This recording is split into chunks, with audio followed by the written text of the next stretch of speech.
जय हिंद दोस्तों। एस के लर्निंग प्लेटफॉर्म एसएलपी में आपका स्वागत है। उम्मीद करता हूं आप सब कुशल होंगे। तो ये कंडक्ट टूल का सेशन 4 है। इसमें हम किन बातों को डिस्कस करेंगे इसके बारे में ये देख लेते हैं। सबसे पहले सबसे पहले हम डील करेंगे रूल 3C को, यानी रूल 3C के ऊपर डिस्कशन करेंगे, जो है prohibition of sexual harassment of working women. तो ये बहुत इंपॉर्टेंट रूल है। इसमें से लास्ट जो 7 एग्ज़ाम्स हुए हैं उसमें 6 क्वेश्चन आए हुए हैं। तो इससे पता चलता है कि ये बहुत इंपॉर्टेंट टॉपिक है। तो इसके बारे में देखेंगे।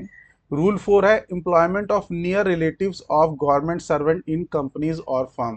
तो जब आपके कोई नियर रिलेटिव जो है, अगर आप यानी गवर्नमेंट सर्वेंट है और आपके कोई नियर रिलेटिव जो है किसी कंपनी या फर्म में लगते हैं, उनके एम्प्लॉयमेंट के रिगार्डिंग आपको क्या क्या परमिशंस लेनी है या क्या क्या चीज़ें आपको इंटीमेट करनी है, क्या क्या इन्फॉर्मेशन बताना है, ये रूल 4 के अंदर हम इसके बारे में चर्चा करेंगे।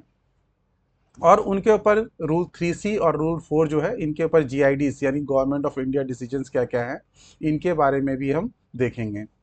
और लास्ट सेशन में जो मैंने आपसे क्वेश्चन पूछे थे 7 to 23, उनके आंसर देखेंगे क्या हो सकता है, जो कि रूल 3A और 3B के ऊपर थे।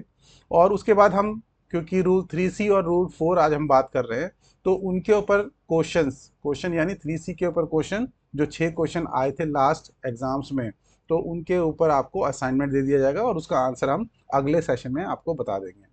तो ये बात नोट करने की, रूल 4 के अंदर से लास्ट 7 जो SLDC एग्ज़ाम है उसमें से कोई भी क्वेश्चन नहीं आया है, लेकिन इसका मतलब ये नहीं कि आगे नहीं आ सकता है। तो आपको उसकी तैयारी तो रखनी ही है। तो चलिए हम स्टार्ट करते हैं विदाउट एनी डिले। तो रूल 3C क्या है? Prohibition of sexual harassment of working women. तो वर्किंग वुमेन का जो सेक्सुअल हरेसमेंट है वो उसको कैसे प्रोहिबिट करना है। और इनफैक्ट अगर आपको एक्ट याद हो तो एक्ट के अंदर ये बोला है कि प्रिवेंशन एंड प्रोहिबिशन और रेमेडियल एक्शन। तो ये तीनों चीज़ें जो है उसके अंदर लेने के लिए बताया गया है। तो उसी के ऊपर बेस्ड ये आपका रूल 3C बना है। तो पहले इसको देख लेते हैं, फिर इसका एक बैकग्राउंड भी हम देखेंगे कि रूल 3C आया कैसे। तो पहले हम रूल 3C देख लेते हैं। तो इसका जो सब रूल 1 है, सब रूल 1 क्या कहता है? No government servant shall indulge in any act of sexual harassment of any woman at any work place. किसी भी तरह के वर्क प्लेस में किसी भी तरह के सेक्सुअल हरेसमेंट का कोई भी एक्ट जो है वो कोई गवर्नमेंट सर्वेंट नहीं करेगा। इस तरह के किसी भी एक्ट में इंडल्ज या इन्वॉल्व नहीं होगा। तो ये सब रूल 1 कहता है। तो ये सेल्फ एक्सप्लेनेटरी है, इसमें वैसे कुछ इंटरप्रिटेशन की जरूरत नहीं है। तो ये बताया गया है। फिर उसके बाद क्या कह रहे हैं? ये तो हो गया कि गवर्नमेंट सर्वेंट क्या करेगा। उसके अलावा every government servant who is incharge of a work place. तो जो इंचार्ज है उनके ऊपर एक एक्स्ट्रा रिस्पॉन्सिबिलिटी डाली गई है। क्योंकि जो इंचार्ज होंगे वो खुद भी गवर्नमेंट सर्वेंट है, उन्हें तो इस तरह के एक्ट में इंडल्ज नहीं होना, इन्वॉल्व नहीं होना। उसके साथ साथ उनका क्या ड्यूटी है, अगर वो इंचार्ज हैं, सुपरवाइजर हैं, तो shall take appropriate steps to prevent sexual harassment to any women at the work place. तो एक तो वो ना खुद ही इंगेज होंगे इस तरह की चीज़ों में, उसके अलावा अगर वो इंचार्ज हैं तो उन्हें ये भी इंश्योर करना है अप्रोप्रिएट स्टेप्स लेकर कि उनके वर्क प्लेस में इस तरह की चीज़ें ना हो, या उनको प्रिवेंटिव एक्शन लेने के लिए वो क्या क्या काम कर सकते हैं, वो भी स्टेप्स उन्हें अप्रोप्रिएट स्टेप्स लेने हैं। ठीक है, तो ये दोनों सब रूल कहता है।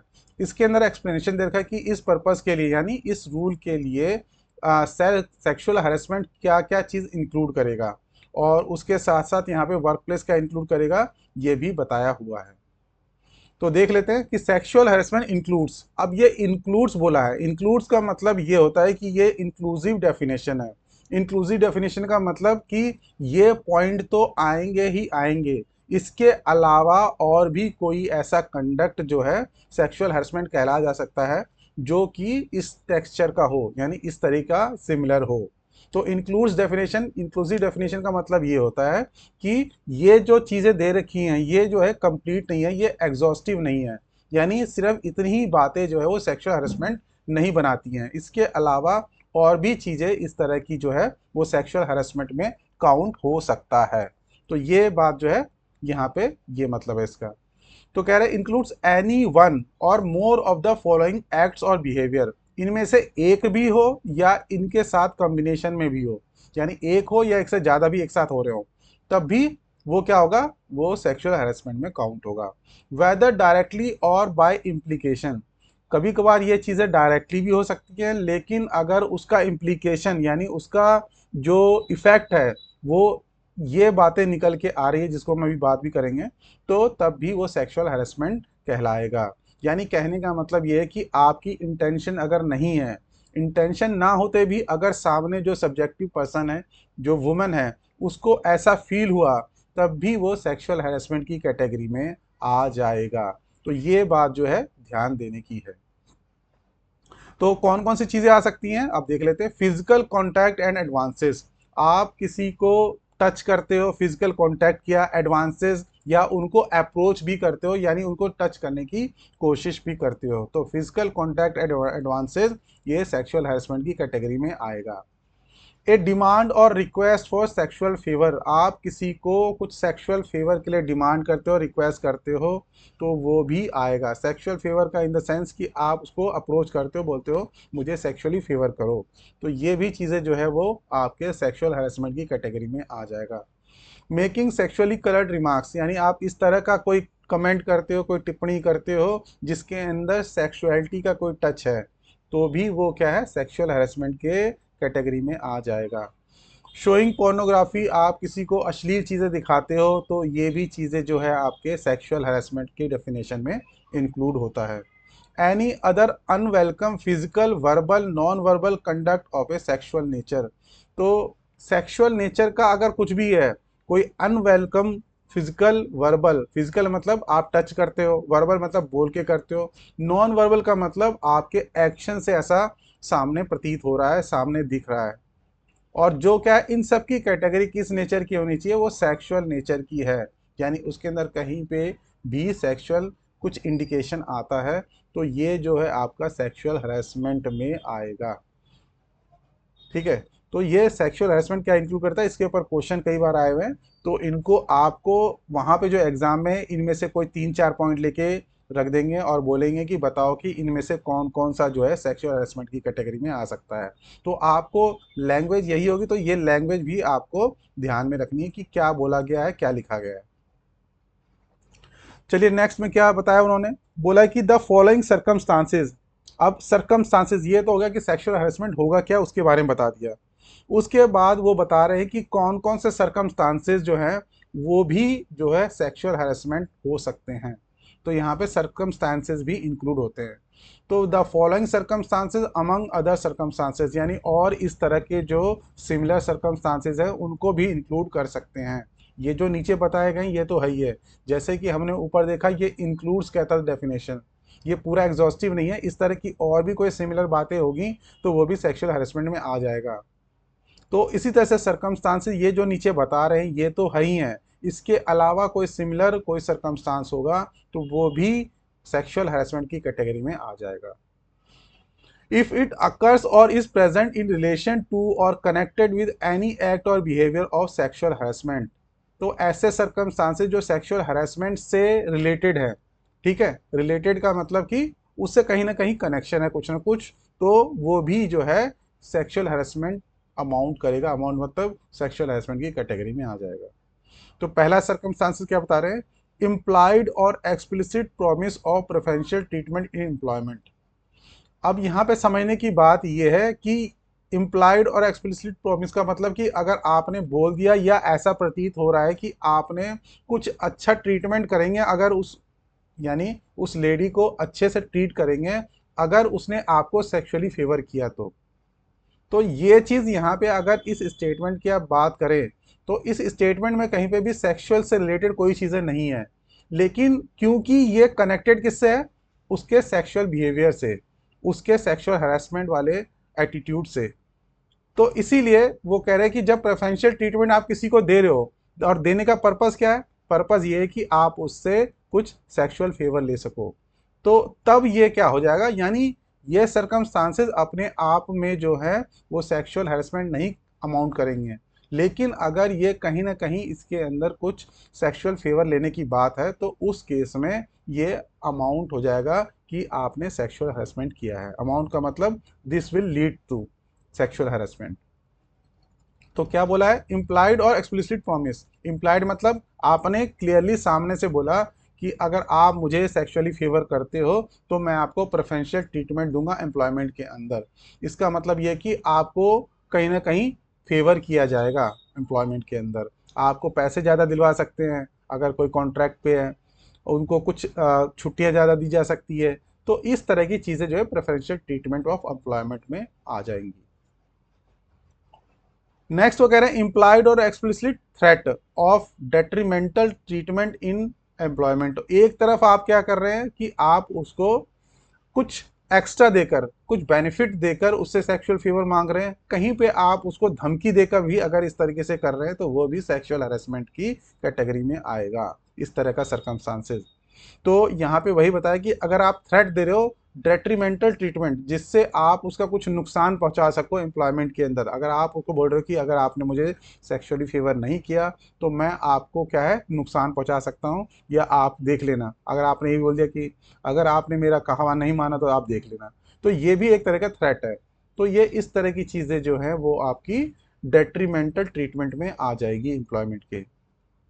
इम्प्लिसिट और एक्सप्लिसिट, यहाँ पे इम्प्लिसिट और एक्सप्लिसिट इसलिए बोल रहे हैं क्योंकि हो सकता है कि आप डायरेक्टली किसी को ना बोलें, उस लेडी को डायरेक्टली आप ना बोलें, कोई थ्रेट या कोई उसके बेनिफिट की बात डायरेक्टली ना बोलें, इनडायरेक्टली आप उसको इंडिकेशन दे दें, तब वो इंडिकेशन भी अपने आप में जो है सेक्सुअल हैरेसमेंट की कैटेगरी में आएगा। तो थर्ड पॉइंट बोला है कि इम्प्लाइड और explicit threat about her present और फ्यूचर एम्प्लॉयमेंट स्टेटस। तो जो भी उसका एम्प्लॉयमेंट स्टेटस है अभी या फ्यूचर में, आप दोनों के रिगार्डिंग कोई थ्रेट दे रहे हो तो भी वो क्या है आपके सेक्सुअल हैरेसमेंट की कैटेगरी में आएगा। इंटरफेरेंस विद हर वर्क और क्रिएटिंग एन इंटिमिडेटिंग और ऑफेंसिव और hostile work environment for her. आप क्या कर रहे हैं, आपकी बात उसने नहीं मानी तो आपने क्या किया, उसको डराना धमकाना स्टार्ट कर दिया। ऑफेंसिव यानी गलत गलत बातें बोलने स्टार्ट कर दिया आपने उसके अंदर। ऑफेंसिव मतलब जिससे किसी को ऑफेंड हो सके, जो जिससे किसी को बुरा लग जाए, किसी को कुछ सही फील ना हो, अच्छा फील ना हो, अनप्लेजेंट फीलिंग आए।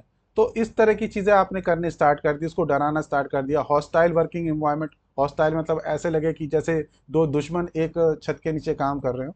तो इस तरह की चीज़ें जब आप करने स्टार्ट कर दी, लेकिन उसका पर्पस, जो मोटिव था, इंटेंशन जो था पीछे, वो क्या था कि आप उससे सेक्सुअल फेवर ले लेते। उसने नहीं किया तो इस वजह से आपने उसको डराना धमकाना और इस तरीके का गलत एनवायरनमेंट जो है आपने बनाना स्टार्ट कर दिया अपने ऑफिस के अंदर या वर्क स्टेशन पे।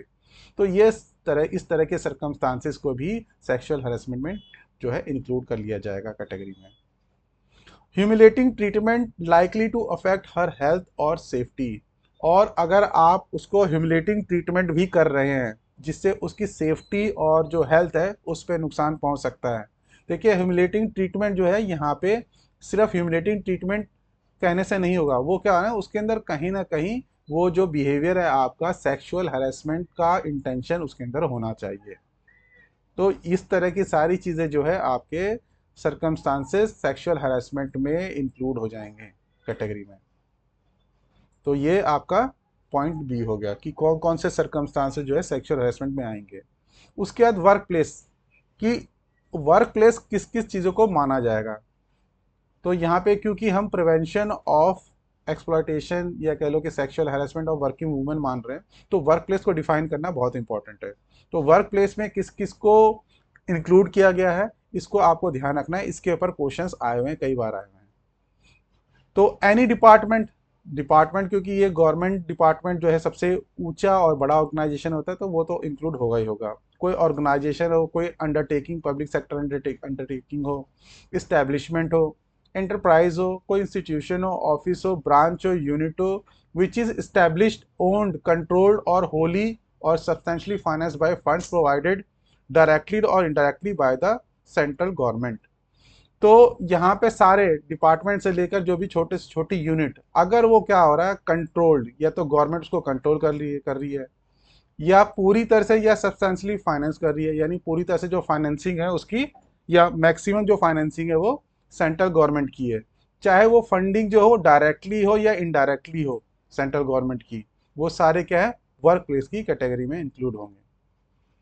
कोई हॉस्पिटल हो, कोई नर्सिंग होम हो, कोई स्पोर्ट इंस्टीट्यूट हो, स्टेडियम हो, स्पोर्ट कॉम्प्लेक्स हो, कंपटीशन का कोई वेन्यू हो, गेम का कोई वेन्यू हो, चाहे वो रेजिडेंशियल हो या ना हो, ठीक है, और वहाँ पे ट्रेनिंग होती हो, स्पोर्ट्स का कोई गेम होता हो, कोई और दूसरी तरह की रिलेटेड एक्टिविटी होती हो, तो भी वो वर्क प्लेस की कैटेगरी में आएगा। यानी इसके अंदर एग्जांपल जैसे मान लो कभी कभार जो टूर्नामेंट्स होते हैं, टूर्नामेंट्स के लिए आपने क्या किया, आपका एम्प्लॉय जो है कहीं पे ट्रेनिंग के लिए गया, तो वो ट्रेनिंग पे जहाँ पे गया वहाँ पे कोई भी एक्टिविटी हो रही है, वो पूरा जो टाइम है वो पूरा वर्क प्लेस की डेफिनेशन में आ जाएगा। यानी वहाँ पे भी उसके साथ कुछ होता है तो वो वर्क प्लेस की डेफिनेशन में आएगा। और वो एक्शन जो है उसके खिलाफ अगर उसने कुछ कंप्लेंट की तो वो एक्शन इन्हीं रूल्स के तहत जो है लिया जाएगा।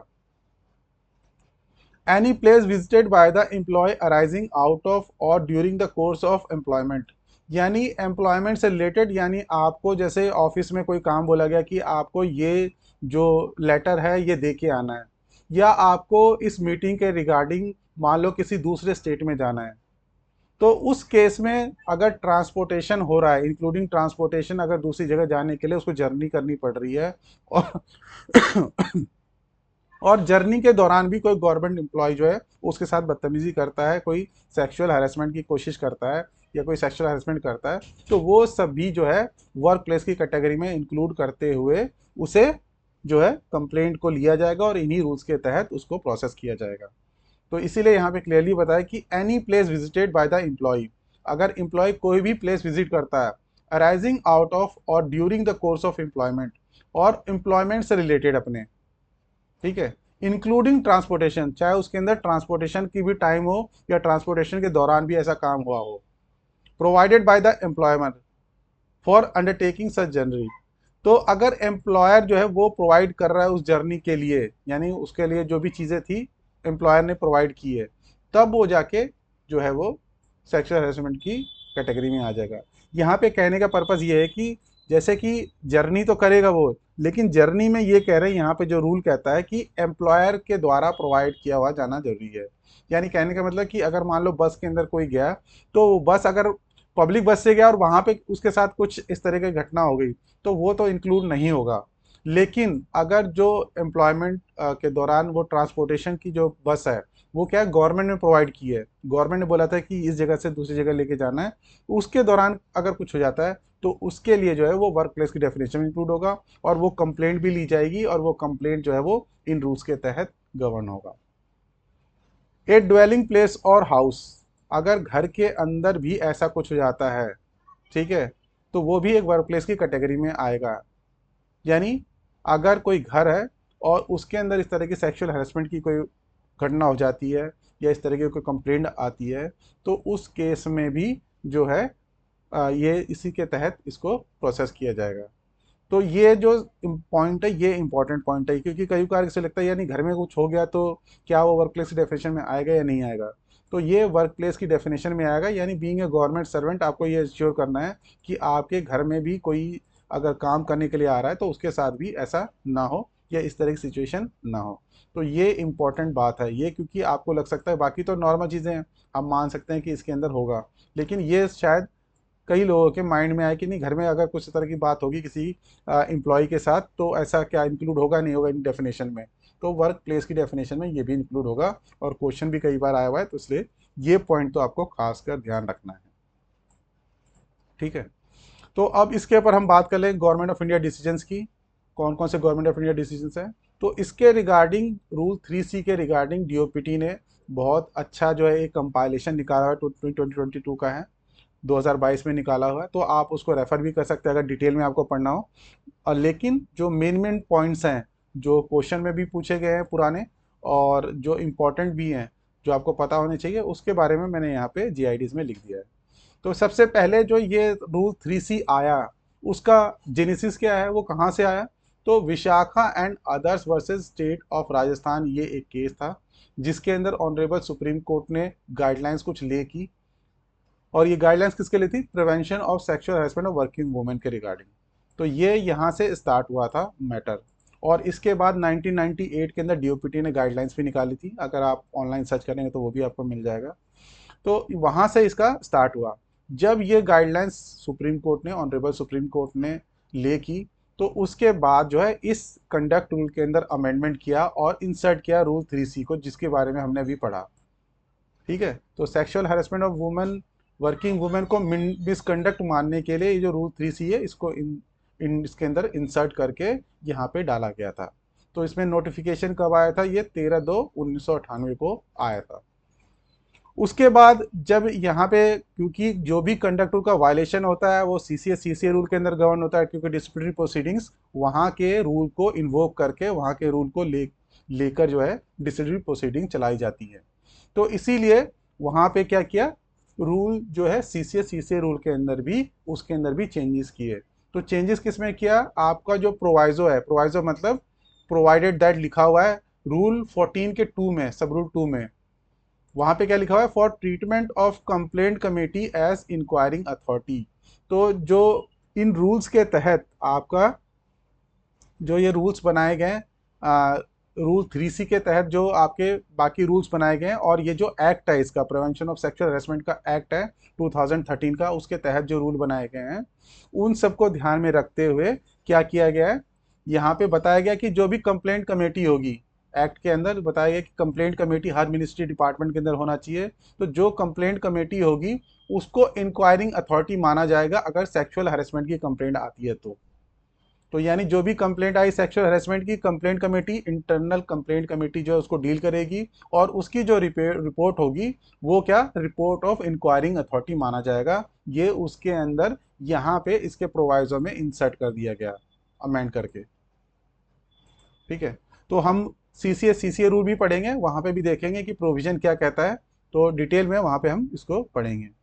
तो for treatment of complaint committee as inquiring authority, ये आपका प्रोवाइजो टू रूल 42 के 14 के 2 में बताया गया है। And follow the procedure as laid down in these rules to hold inquiry into the complaint of sexual harassment. तो जब भी सेक्सुअल हैरेसमेंट की कंप्लेंट आएगी तो उसके अंदर हम क्या करेंगे, डिसिप्लिनरी प्रोसीडिंग्स इन्वोक करेंगे। तो डिसिप्लिनरी प्रोसीडिंग जो इन्वोक करेंगे हम, वो उसके लिए हमें रूल्स और प्रोसीजर कौन से फॉलो करने हैं? हमें ये सेक्सुअल हैरेसमेंट के लिए जो रूल्स बने हैं उनको फॉलो करना है, और उसके अंदर जो कंप्लेंट कमेटी की रिपोर्ट होगी वो क्या मानी जाएगी, वो इंक्वायरिंग अथॉरिटी की रिपोर्ट ही मानी जाएगी। ये बताया गया वहाँ पे। अगला जो बात यहाँ पे है कि अगली बात ये हुई कि ये इसमें अमेंडमेंट किया गया। उसके बाद sexual harassment of women eight work place prevention prohibition and redressal act 2013 ये लाया गया। ठीक है, ये आपका मेन एक्ट है, क्योंकि इसके तहत फिर बताया गया कि कैसे कैसे जो है इंटरनल कंप्लेंट कमेटी होगी, क्या वो प्रोसीजर फॉलो करेंगे, किस किस तरीके से वो एक्ट करेंगे, उनकी जो रिपोर्ट होगी वो इंक्वायरी ऑफिसर की रिपोर्ट मानी जाएगी या इंक्वायरिंग अथॉरिटी की रिपोर्ट मानी जाएगी। ये सारी बातें बताई गई। तो ये आया कब आपका एक्ट? ये 22 अप्रैल 2013 को आया आपका। और इसके तहत जो रूल्स हैं, sexual harassment of women eight work place prevention prohibition and redressal rule 2013, ये आपका 9 दिसंबर 2013 में आ गया। तो ये वो लेटेस्ट डेवलपमेंट होगी। The act and rules frame provided redressal mechanism for handling of cases of sexual harassment of women eight work place. तो ये जो रूल और एक्ट लाया गया, इसका पर्पस क्या था? रिड्रेसल करना, यानी जो भी इस तरह के कंप्लेंट्स आते हैं तो उसमें क्या मैकेनिज्म आपको फॉलो करना है, किस तरह से हैंडल करना है, क्या प्रोविजन रहेंगे, क्या रूल्स रहेंगे, कैसे कैसे चलना है, ये सारी बातें उसके अंदर बताई गई। तो जो भी अगर इस तरह की कंप्लेंट आती है तो इन्हीं रूल से और इन्हीं एक्ट के द्वारा गवर्न होता है। प्रोविजन टेकन फ्रॉम एक्ट, तो एक्ट से ये जो आपका रूल 3C हमने पढ़ा है, इसके अंदर हमने सेक्सुअल हैरेसमेंट क्या होगा इसके बारे में पढ़ा, डिफाइन किया गया है, और वर्क प्लेस क्या हुआ ये भी डिफाइन किया हुआ है इस रूल के अंदर 3C के अंदर। तो ये आपके एक्ट से ही लिया गया है। सेक्शन 2N है आपका, ये sexual harassment of work women at work place prevention prohibition redressal, इसके अंदर जो है इसी एक्ट में से इसका डेफिनेशन है, वहां से उठाया गया सेक्सुअल हैरेसमेंट की डेफिनेशन को भी और वर्क प्लेस की डेफिनेशन को भी एज इट इज। अब मेन बात आ जाती है, ये इंपॉर्टेंट है कि इंटरनल कंप्लेंट कमेटी किस तरह से होगी। ये क्वेश्चन बहुत इंपॉर्टेंट है, इसके ऊपर जो है प्रीवियस ईयर में बहुत क्वेश्चन आए हुए। तो सबसे पहले तो to be set up at every work place, ये मैंडेट है इस एक्ट का। इस एक्ट का मैंडेट है कि हर एक वर्क प्लेस में जो है क्या होगा, एक इंटरनल कंप्लेंट कमेटी होगी। ठीक है, हेडेड बाय और presided bye a woman of senior level. यहाँ पे सीनियर लेवल की वुमेन जो है वो उसको प्रिसाइड करेगी, चेयरपर्सन होगी या उसकी प्रिसाइडिंग ऑफिसर होगी। फ्रॉम अमंग्स द एम्प्लॉय, तो जनरली क्या होगा, वो जिस वर्क प्लेस में ये इंटरनल कंप्लेंट कमेटी बन रही है वहाँ की सीनियर लेवल की जो वुमेन होगी उसी को ही प्रिसाइडिंग ऑफिसर या उसी को ही चेयरपर्सन बनाया जाएगा उस कमेटी का। लेकिन ऐसा ज़रूरी भी नहीं है, अगर in case a senior level women employee is not available, वहाँ पे अवेलेबल नहीं है, तो वो प्रिसाइडिंग ऑफिसर या चेयरपर्सन या वो लेडी जो हैं वो कहाँ से हो सकती हैं, दूसरे किसी भी एडमिनिस्ट्रेटिव यूनिट से हो सकती हैं उसी वर्क प्लेस के।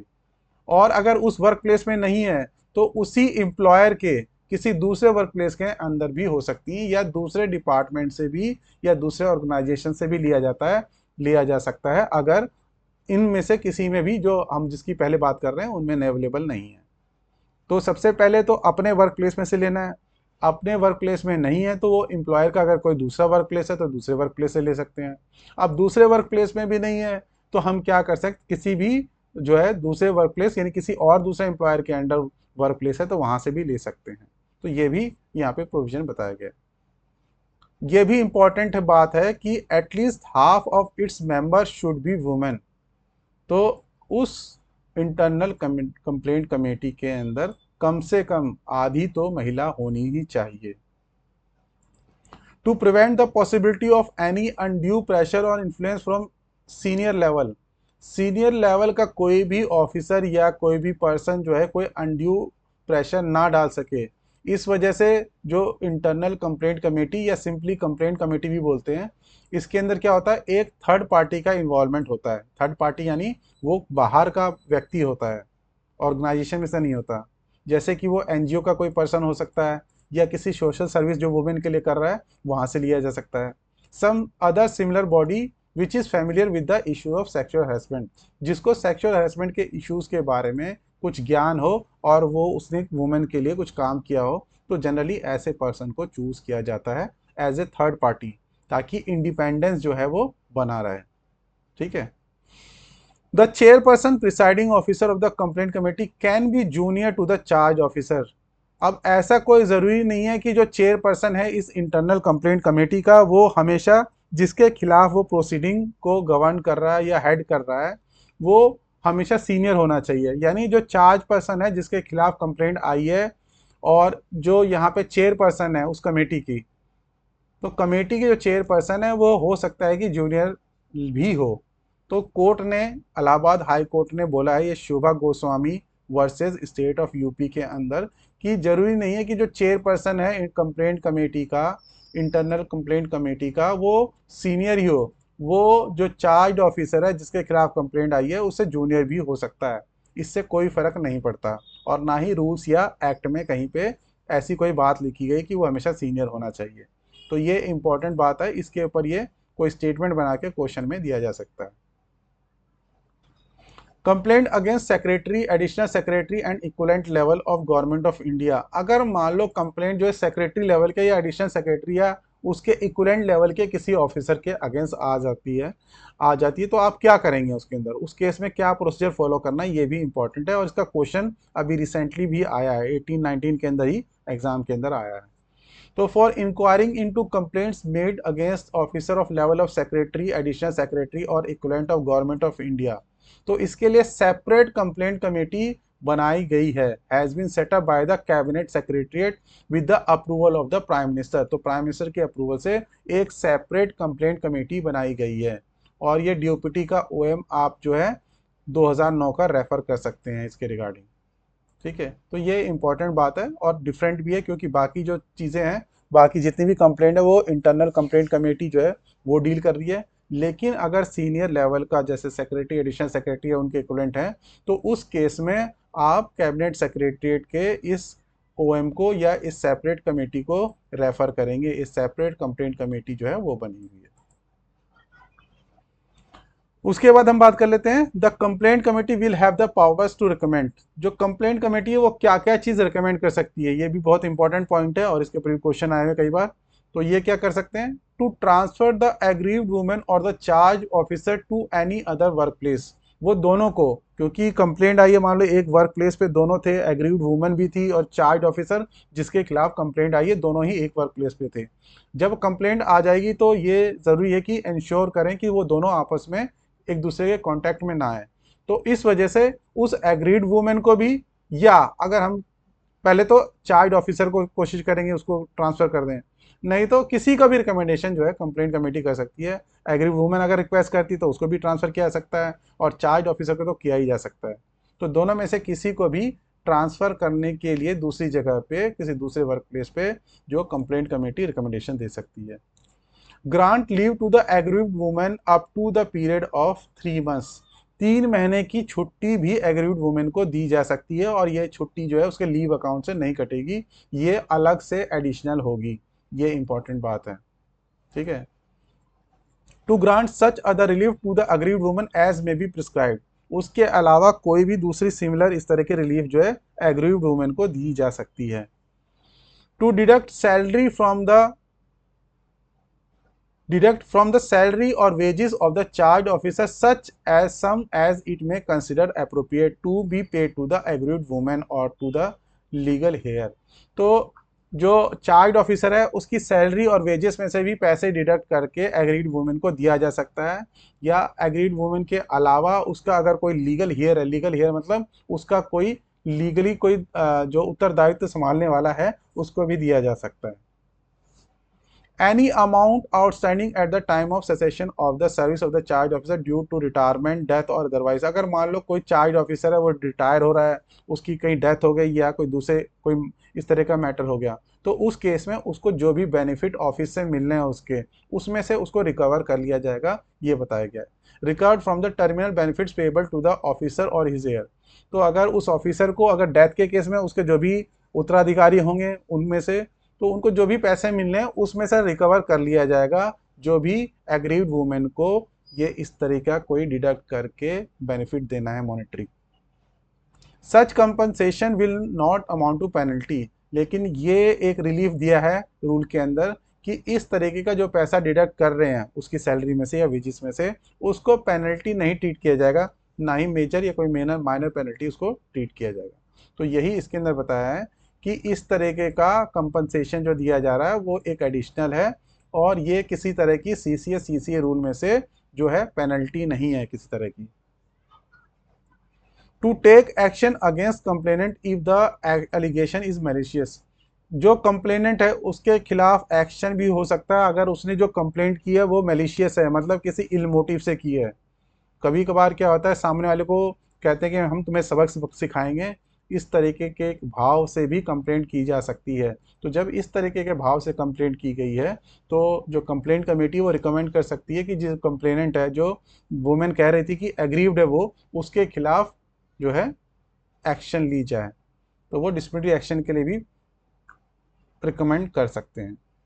The complainant knows it to be false. और कंप्लेनेंट को पता था कि ये फॉल्स है, और हैव प्रोड्यूस एनी फॉर्ज और मिसलीडिंग डॉक्यूमेंट।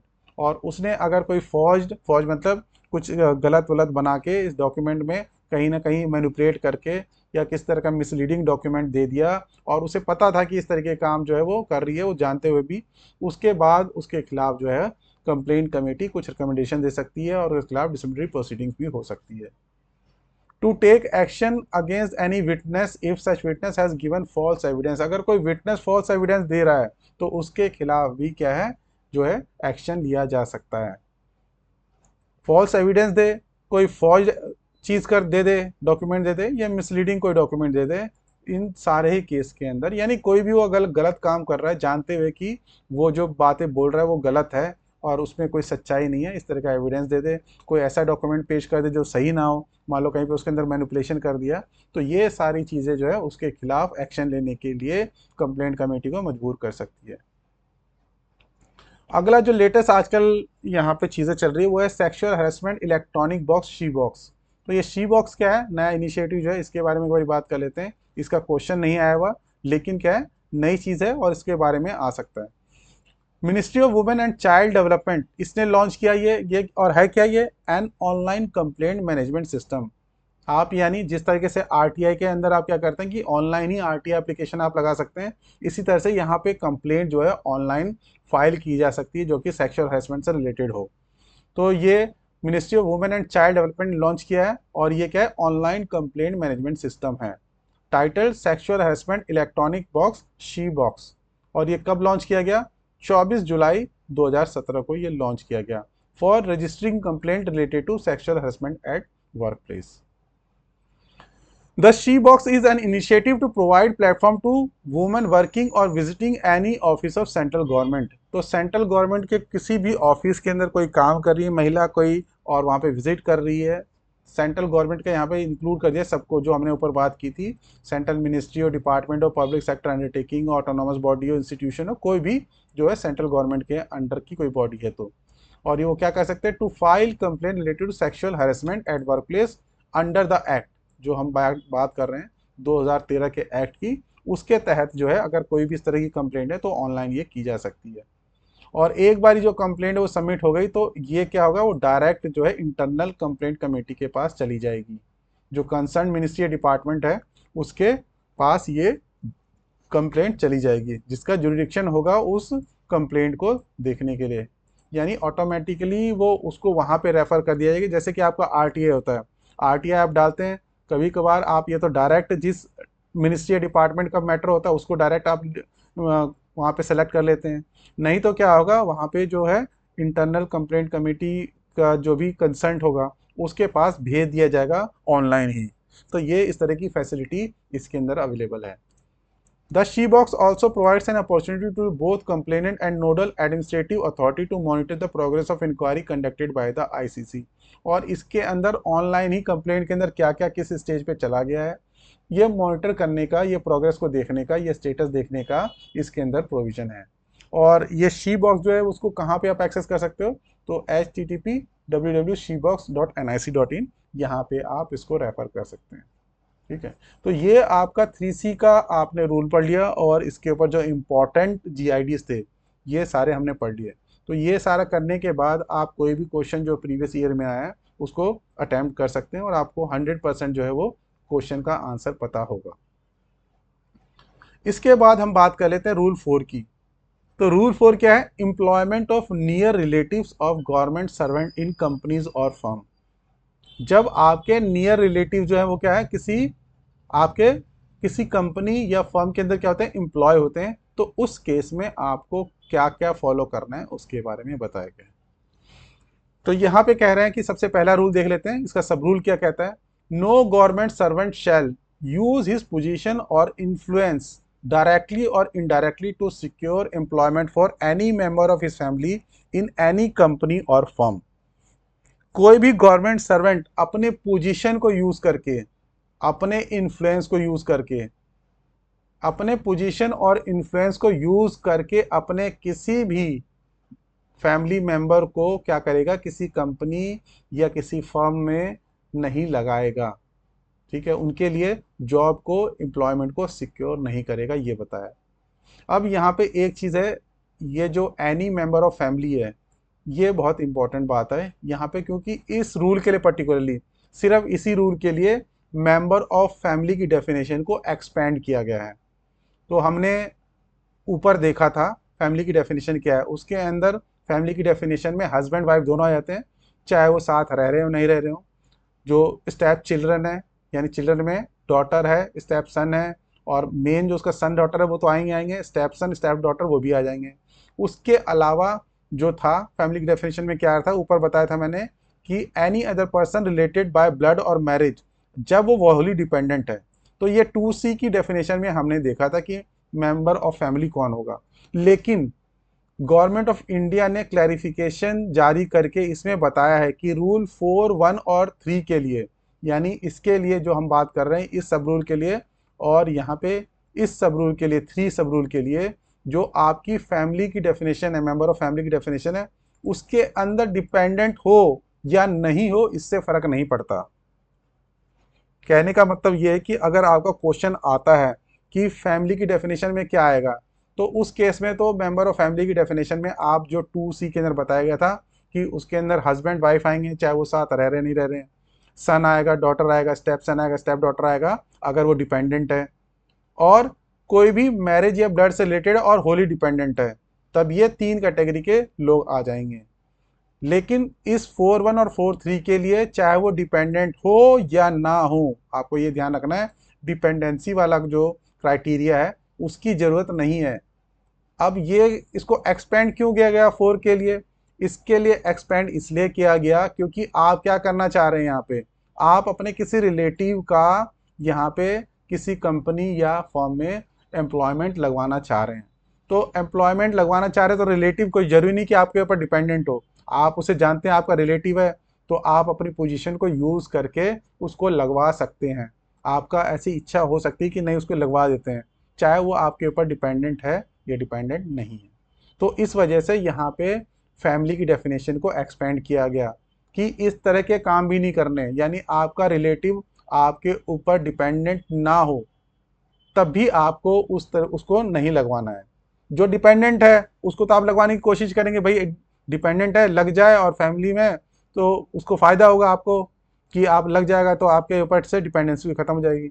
लेकिन जो आपके ऊपर डिपेंडेंट नहीं है, ऐसे रिलेटिव्स की भी आप हो सकता है कि आपके मन में आए कि चलो इसकी जो है जॉब लगवा दें अपनी पोजीशन को यूज़ करके। तो गवर्नमेंट ने ये भी मना कर रखा है और ये भी नहीं करना है। तो यही चीज़ जो है यहाँ पे बताया गया है।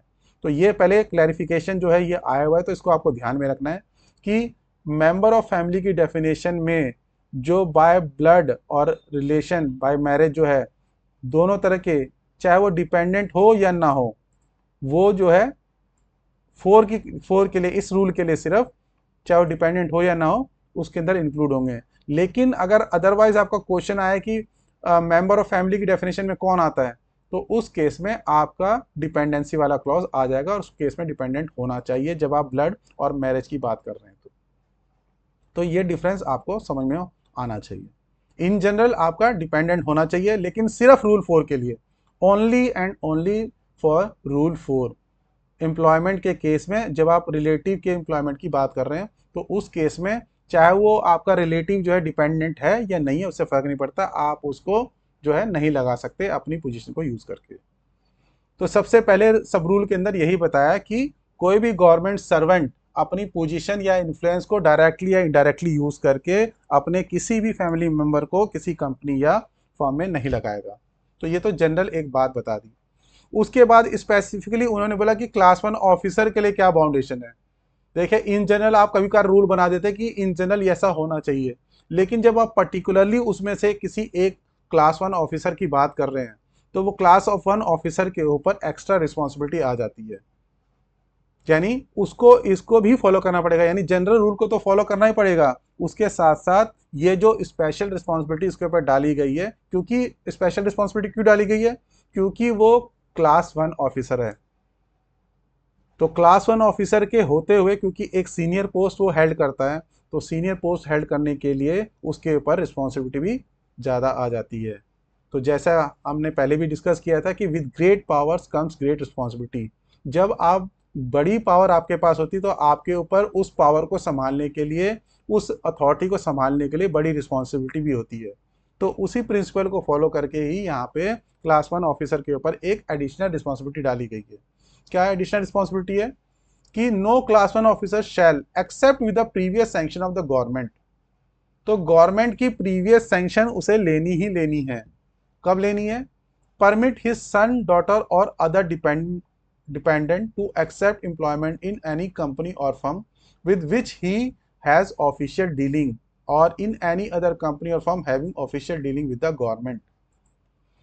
तो एक क्लास 1 ऑफिसर अगर उसका कोई बेटा या बेटी या कोई दूसरा डिपेंडेंट क्या करना चाह रहा है, किसी कंपनी या फर्म के अंदर कोई जॉब लेना चाह रहा है या जॉब एक्सेप्ट करना चाह रहा है, और उसके साथ उस क्लास 1 ऑफिसर की क्या है, उस कंपनी या फर्म के साथ ऑफिशियल डीलिंग है या गवर्नमेंट की भी कोई ऑफिशियल डीलिंग है, तो उस केस में प्रीवियस सैंक्शन जो है लेना पड़ेगा उस क्लास 1 ऑफिसर को गवर्नमेंट से।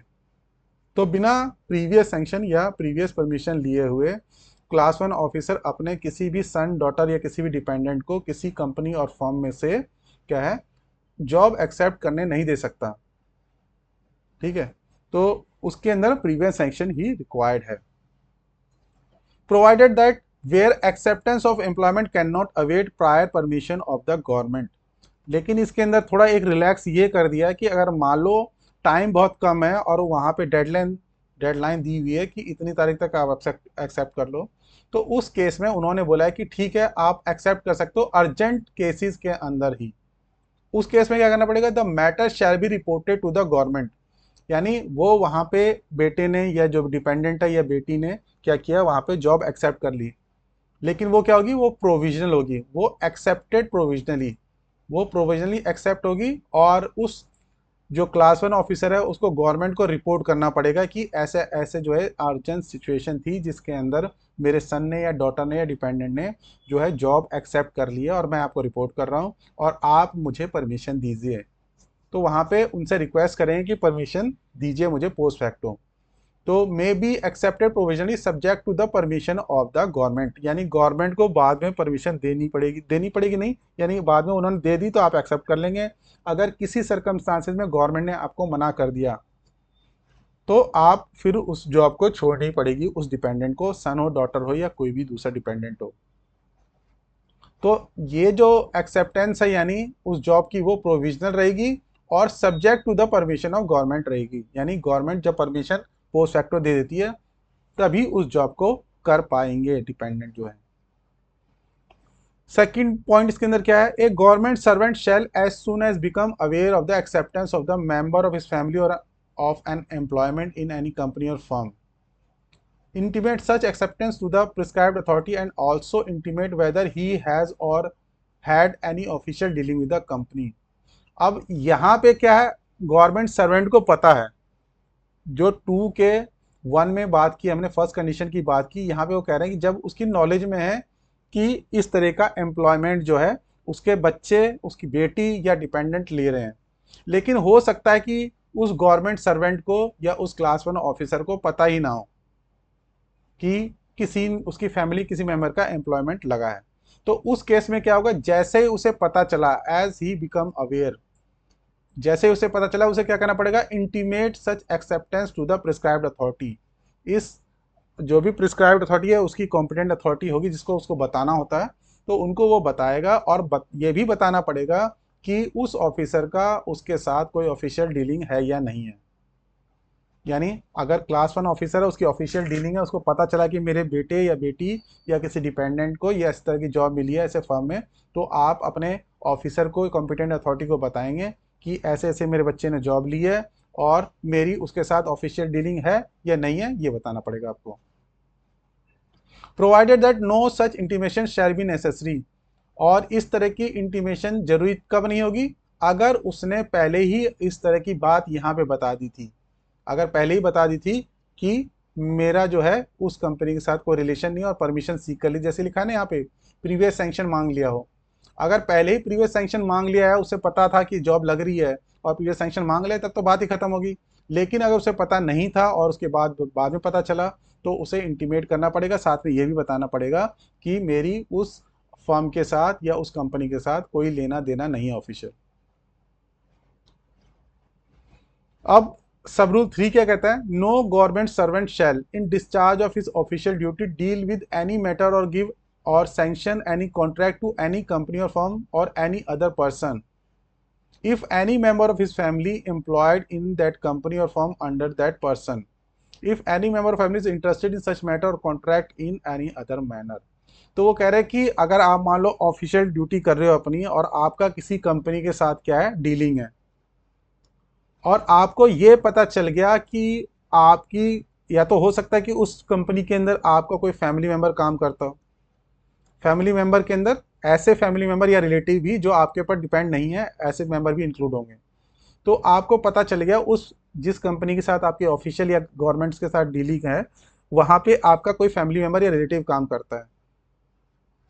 या ये हो सकता है कि आपका फैमिली मेंबर या रिलेटिव उस कंपनी या फर्म में काम ना करता हो, लेकिन वो इंटरेस्टेड हो उस कंपनी या फर्म के अंदर। इंटरेस्टेड का मतलब कहीं ना कहीं उसके अंदर लिंक है, उसमें मान लो हो सकता है शेयर होल्डिंग हो उसकी, तो वो भी एक तरह से इंटरेस्ट हो गया उसके अंदर। तो उस केस में यहाँ पे बताया है कि अगर इस तरीके का कोई सिनारियो है यानी जिस कंपनी के साथ आप ऑफिशियल डीलिंग कर रहे हैं उसके अंदर आपका कोई रिलेटिव या कोई फैमिली मेंबर जो है वो इन्वॉल्व है या रिलेटेड है या इंटरेस्टेड है, तो उस केस में उस कंपनी फर्म के साथ आपको डील नहीं करना है। ठीक है, आपको डील नहीं करना है। अब डील नहीं करना है ये तो एक बात होगी, फिर आप उस केस में करेंगे क्या? उस केस में आप क्या करेंगे? The government servant shall refer every such matter और contract to his official superior. आप अपने बॉस को बता देंगे कि सर ऐसी ऐसी बात है, मैं जिस कंपनी के साथ मैं ऑफिशियल डीलिंग कर रहा हूँ उस कंपनी के अंदर मेरी फैमिली से कोई बंदा काम करता है या मेरी फैमिली मेंबर के लोग इंटरेस्टेड हैं, तो उस वजह से मैं इस केस को डील नहीं कर सकता, क्योंकि एक तरह से कन्फ्लिक्ट ऑफ इंटरेस्ट आ जाएगा। कन्फ्लिक्ट ऑफ इंटरेस्ट आ जाएगा क्योंकि आप हमेशा, हर कोई अपने जो नियर रिलेटिव्स होते हैं या अपने फैमिली मेम्बर्स हो उनको हेल्प करने की कोशिश करता है। तो इस तरीके का कोई जो है क्वेश्चन अराइज ना हो, इस तरह का कोई इशू अराइज ना हो, आपको क्या करना है? उस केस को अपने सीनियर को हैंड ओवर कर देना है। एंड द मैटर ऑफ और contract shall thereafter be disposed of according to the instruction of the authority to whom the reference is made. तो उस केस में आपके सीनियर फिर बताएंगे कि आपको क्या करना है या कैसे करना है, या आपको वो खुद भी उस काम को कर सकते हैं। जो भी इंस्ट्रक्शन होगी उसके अकॉर्डिंग फिर आप उस मैटर को डील करेंगे या डील नहीं करेंगे। ठीक है, तो यानी कहने का मतलब कि जहां आपको पता चल गया जिस कंपनी फर्म के अंदर आपके नियर रिलेटिव या किसी दोस्त या जो भी डिपेंडेंट या इंडिपेंडेंट रिलेटिव हैं उनका कोई इंटरेस्ट हो सकता है, तो आप वहां पे अपने आप को दूर रख लेंगे ताकि आपके ऊपर बाद में कोई उंगली ना उठे। और क्योंकि ये भी मान लिया जा सकता है कि ये आपका, क्योंकि फैमिली का मेंबर वहां पे इन्वॉल्व है, तो आप ही अपने काम में जज हो जाएंगे। तो इस तरह की चीज़ों को अवॉइड करने के लिए बोला गया है, और ये इस तरह के मैटर को फिर आपने सीनियर को हैंड ओवर कर देंगे। तो एक लॉ का बहुत इंपॉर्टेंट प्रिंसिपल है जिसको फॉलो करके कभी कभार जज जो होते हैं किसी केस के अंदर जिसके अंदर वो खुद इन्वॉल्व होते हैं, खुद इन्वॉल्व का मतलब कहीं तरह से किसी न किसी तरह से रिलेटेड होते हैं, तो वो उस केस को छोड़ देते हैं। तो इसको प्रिंसिपल को कहते हैं नेमो जुडेक्स इन कॉजा सुआ। इसका मतलब क्या है? नो वन इज जज इन हिज ओन कोज। अपने ही किसी काम के अंदर कोई जज नहीं हो सकता, यानी अगर जिसके अंदर आप खुद इन्वॉल्व हो तो उन चीज़ों में आप जज ना बने तो बेटर है, यानी आप उसको खुद हैंडिंग या हैंडलिंग ना करें तो बेटर है। तो ये प्रिंसिपल ऑफ नेचुरल जस्टिस का एक प्रिंसिपल है कि नो पर्सन कैन जज a case in which they have an interest. जिनमें उनका खुद का कोई इंटरेस्ट हो उस केस में उन्हें डील नहीं करना चाहिए। अगर कन्फ्लिक्ट ऑफ इंटरेस्ट हो सकता है तो उन्हें पता है ऐसा, तो ठीक है। तो ये आपका रूल 4 हो गया। इसके ऊपर एक दो ही जो गवर्नमेंट ऑफ इंडिया डिसीजन है उसको देख लेते हैं। ये क्या है? Employment under rule 4 includes apprenticeship. तो अप्रेंटिसशिप जो है, आप जैसे अप्रेंटिसशिप लगता है, कोई किसी को ट्रेनिंग पे रखते हैं कुछ टाइम के लिए, उसको कुछ स्टाइपेंड दिया जाता है, तो अप्रेंटिस जो है वो भी एम्प्लॉयमेंट की डेफिनेशन में आ जाता है। और all government servant except group D. अब क्योंकि ग्रुप डी नहीं है तो इसका मतलब नहीं रह गया, तो all government servant should furnish in respect of their close relationship at the time of first appointment. Any changes में be informed at end of each year. यानी इसमें बताया कि हर गवर्नमेंट सर्वेंट को स्टार्टिंग में ही जब वो उसकी इनिशियल अपॉइंटमेंट होती है तो अब के जो भी क्लोज रिलेशनशिप है, जो भी रिलेटिव्स हैं, उनके बारे में इंफॉर्मेशन देनी होती है, यानी देनी चाहिए। और उसके अंदर कोई चेंज आता है तो हर साल के एंड में ऐसा देना चाहिए। ये यहाँ पे गवर्नमेंट ऑफ इंडिया डिसीजन है। Prior intimation permission is necessary, यानी पहले से गवर्नमेंट की परमिशन या सैंक्शन चाहिए होगी। किस केस में? For accepting employment in foreign organization. तो किसी भी तरीके का फॉरेन ऑर्गेनाइजेशन है तो उस केस में आपको प्रायर परमिशन या इंटीमेशन चाहिए। इंटीमेशन की जगह बेटर वर्ड परमिशन रहेगा। प्रायर परमिशन लेना ही लेना है। तो इसमें कौन कौन से फॉरेन मिशन में, जैसे बताया कि फॉरेन ऑर्गेनाइजेशन में क्या क्या आ सकता है, आपका फॉरेन मिशंस जो हैं, ठीक है, वो सब आ सकता है। जैसे United State international communication agency, British council, international organization of which India is a member, जैसे यूएन यूनाइटेड नेशंस हो गया, तो जहाँ पे इंडियन इंटरनेशनल ऑर्गेनाइजेशन के इंडिया मेंबर है वो भी इसमें कवर होंगे। फॉरेन कमर्शियल ऑर्गेनाइजेशन, एमएनसी हो गया, कंपनीज होगी, ये सारे फॉरेन कंपनी कोई भी हो, तो इस तरह की सारी चीज़ें भी उनमें, अगर कोई एम्प्लॉयमेंट कोई सीख कर रहा है, किसी का बेटा, कोई रिलेटिव या वो खुद, तो उसमें प्रायर परमिशन चाहिए। If more than half of the share is held by foreign government, अगर फॉरेन गवर्नमेंट या कोई फॉरेन सिटीजन या कोई ट्रस्ट जो है फॉरेन कंट्री का वो हेल्ड कर रहा है शेयर, तो उस केस में भी जो है प्रायर परमिशन चाहिए। Any business property partnership cooperative society where the management और control in the hand of foreigners, तो जहाँ पे इस तरह का कोई भी हो, बिजनेस हो, कोई पार्टनरशिप हो, कोई कोऑपरेटिव सोसाइटी हो, जहाँ पे इस तरह का मैनेजमेंट क्या है किसी फॉरनर के हैंड में है, तो वहाँ पे भी आपको प्रायर परमिशन चाहिए। तो ये डेफिनेशन जो है आपका जीआईडी जो है कंप्लीट कर देता है। तो ये रूल 4 आपका कंप्लीट हो गया और 3C कंप्लीट हो गया। ठीक है, अब हम देख लेते हैं कुछ आंसर्स जो हमने लास्ट सेशन में पूछा था कि आपने क्वेश्चन 7 to 23 का अटेम्प्ट करना था आपको, तो उन क्वेश्चंस का क्या आंसर हो सकता है वो देख लेते हैं एक बारी। तो आपका क्वेश्चन 7 का बी आंसर है, 8 का भी बी है, 9 का भी बी है, 10 का डी है, 11 का ए, 12 का बी, 13 का सी, 14 का बी, 15 का सी, 16 का सी, 17 का सी, 18 का डी, 19 का डी, 20 का डी, 21 का सी, 22 का डी और 23 का सी। तो ये आपके जो हैं पिछले सेशन में जो क्वेश्चन पूछे गए थे उनके आंसर्स हैं, आप अपने आंसर के साथ मैच कर सकते हैं और देख सकते हैं कि कितने आपने करेक्ट किए और जो गलती की है उसको भी सुधार सकते हैं। तो अब बात कर लेते हैं रूल 3C के ऊपर जो क्वेश्चंस आए थे उनके बारे में। तो इसके ऊपर 6 क्वेश्चन आए हुए हैं, तो उन 6 क्वेश्चंस को देख लेते हैं, आपको असाइनमेंट के तौर पे दिया जा रहा है और आप इसका आंसर कमेंट करके बता सकते हैं वहाँ पे। हाँ, तो क्या कह रहे हैं, CCS conduct would prohibit any act of sexual harassment of any woman at workplace. Sexual harassment includes, हमने अभी पढ़ा था रूल 3C के अंदर कि सेक्सुअल हरासमेंट में कौन कौन सी चीज़ें आती हैं। तो पहला ऑप्शन जो दे रखा है आपको, physical contact and advances, sexually coloured remarks, undue attention eight work place, showing pornographic material. तो इनमें से कौन कौन से जो स्टेटमेंट है करेक्ट है, यानी जो सेक्सुअल हरासमेंट की कैटेगरी में आएंगे, आपको यहाँ पे सेलेक्ट करके बताना है।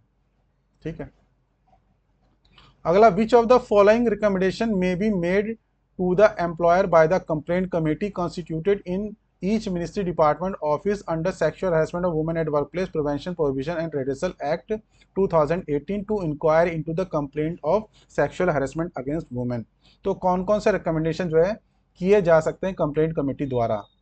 To transfer the aggrieved women to any other work place, to transfer the respondent to any other work place, to grant leave to the aggrieved woman up to the period of 3 months, to deduct from the leave salary or wages respondent such sum as it may consider appropriate to be paid to the aggrieved woman or to her legal heir। तो इनमें से आपको बताना है कि कौन सा correct है, कौन कौन से स्टेटमेंट करेक्ट है, उनको सेलेक्ट करके आप यहाँ पे टिक कर लेंगे और वो आपका जो है आंसर हो जाएगा। नेक्स्ट क्वेश्चन है, through which of the following mechanism it will be ensured that undue pressure or influence from senior level to the complaint committee constituted to inquire into the complaints of sexual harassment of working women is prevented। तो किस mechanism को follow करके undue influence या जो pressure है senior level पे complaint committee के, उसको अवॉइड या हटाया जा सकता है या प्रिवेंट किया जा सकता है, ये आपको बताना है। The committee should be headed by a women, committee की जो हेड जो वुमेन होनी चाहिए। Not less than half of its member should be women, उसके आधे से कम मेंबर वुमेन नहीं होनी चाहिए। Such complaint committee should involve a third party either NGO और other body similar with the issue of familiar with the issue of sexual harassment. तो उसके अंदर किसी थर्ड पार्टी को इन्वॉल्व करके, जो एनजीओ से हो या किसी इसी सिमिलर तरह की बॉडी से हो, ऐसे हम पर्सन को रखकर उस कंप्लेंट कमेटी में इन्वॉल्व कर सकते हैं। तब proceeding of complaint committee should be videographed, तो वीडियोग्राफ करके, तो इनमें से आपको बताना है कि किस रूल के अंदर क्या बताया गया कि इनमें से किसको डाला जाता है जिसकी वजह से वहां पे प्रिवेंट किया जा सके, किस तरह का अनड्यू इन्फ्लुएंस या प्रेशर ना हो। According to rule 3C of CCS conduct to 1964, the complaints committee for dealing with the cases of sexual harassment should headed by a woman. The number of women members in committee other than the woman head should not be less than, तो जो head है women यानी chairperson को छोड़कर कितने member जो है committee के वुमेन होनी चाहिए, ये आपको बताना है। Half of the total members, 1/3 of the total members, 1/4 of the total numbers, 1/5 of the total numbers. तो इनमें से टोटल नंबर में से कौन सा होना चाहिए, ABCD आपको बताना है। A committee is required to be constituted for redressal of the complaint made by any victim of harassment in organization. Which of the following statements not correct in this context? आपको कौन सा correct नहीं ये बताना है. Such a committee should be headed by a woman. Not less than half of its members should be women. The complaint committee should involve a third party, which could also be an NGO. The report of the complaint committee shall not be treated as an inquiry report. तो इनमें से कौन सा incorrect है आपको ये बताना है. A complaint of sexual harassment has been made by a female employee working in ministry against an office of level of additional secretary in the ministry. एक एडिशनल सेक्रेटरी के लेवल के ऑफिसर के ऊपर कंप्लेंट लगाया गया है. Which of the following authorities is required to consider the complaint and recommend further action. तो इनमें से कौन सी जो कमेटी है या कह लो कि अथॉरिटी है इस तरह के कंप्लेंट को, यानी हायर लेवल के एडिशनल लेवल के किसी ऑफिसर के साथ अगर कंप्लेंट अगर आई है तो उसको कौन डील करेगा, इसमें से आपको बताना है. तो department complaint committee headed by women officer of sufficiently higher rank, या तो ये हो सकता है. The committee constituted in terms of order number 1 dated 26/9/2028 of cabinet secretariat. एक committee constituted by the ministry of women and child development in consultation with the department of personnel and training. एक committee constituted by the national commission for women in the consultation with ministry of law. तो इनमें से क्या answer होगा? अगर higher level के officer के against complaint आता है तो वो कौन जो है इसको डील करेगा, इसमें से आपको टिक करना है. तो ये आपका जो है क्वेश्चन असाइनमेंट के लिए हो गया, और यहीं पे आज हम यहीं तक करेंगे. रूल 3C और 4 आज हमने कंप्लीट किया. नेक्स्ट सेशन में आपके लिए जो है फर्दर आगे के जो रूल्स हैं उनको लेके आएंगे हम. थैंक यू वेरी मच और जय हिंद.